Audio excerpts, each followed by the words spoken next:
সাকিব যেখানে থাকুক ভালো থাকুক, বাট নেক্সট টাইম যদি কোনো স্টেপে যায় বা নেক্সট টাইম কিছু করে, অ্যাটলিস্ট সততার সাথে যেন করে, কারণ আলটিমেটলি কিন্তু ওকে মরতে হবে।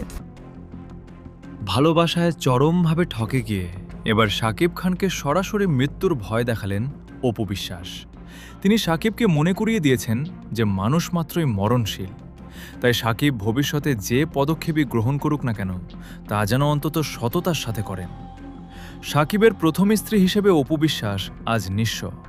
নিজের চোখের সামনে শাকিব ও বুবলির ঘনিষ্ঠতা সহ্য করতে না পেরে মনের গভীর আক্ষেপ থেকেই এই চরম সত্যটি শাকিবকে স্মরণ করিয়ে দিয়েছেন তিনি।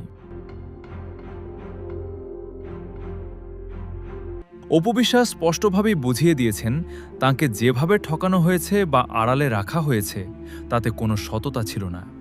তিনি চান শাকিবের পরবর্তী পদক্ষেপগুলো যেন অন্তত স্বচ্ছ হয়, যাতে তার মতো আর কোনো নারীকে এভাবে ঠকতে না হয়। প্রিয় মানুষকে হারানোর এই যন্ত্রণা থেকেই তিনি শাকিবকে পরকালের হিসাব আর মৃত্যুর কথা মনে করিয়ে দিতে বাধ্য হয়েছেন।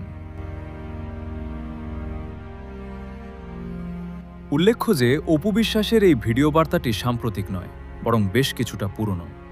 তবে ভিডিওটি পুরনো হলেও এর গুরুত্ব বর্তমান প্রেক্ষাপটে কমেনি একটুও। সাকিব যেখানে থাকুক ভালো থাকুক, বাট নেক্সট টাইম যদি কোনো স্টেপে যায় বা নেক্সট টাইম কিছু করে, অ্যাটলিস্ট সততার সাথে যেন করে, কারণ আলটিমেটলি কিন্তু ওকে মরতে হবে। দীর্ঘ সময় পেরিয়ে যাওয়ার পরেও অপু যেহেতু শাকিবের ঘরনি হতে পারেননি, তাই নেটিজেনদের ধারণা অতীতের সেই ক্ষত আজও শুকায়নি। আজও শাকিবের প্রতি তার মনে জমে আছে পাহাড় সমান আক্ষেপ আর অভিমান। অপু বিশ্বাসের এই মৃত্যুর ভয় দেখানো কি শাকিবের প্রতি তীব্র ঘৃণা থেকে, নাকি হারানো ভালোবাসা ফিরে পাওয়ার হাহাকার?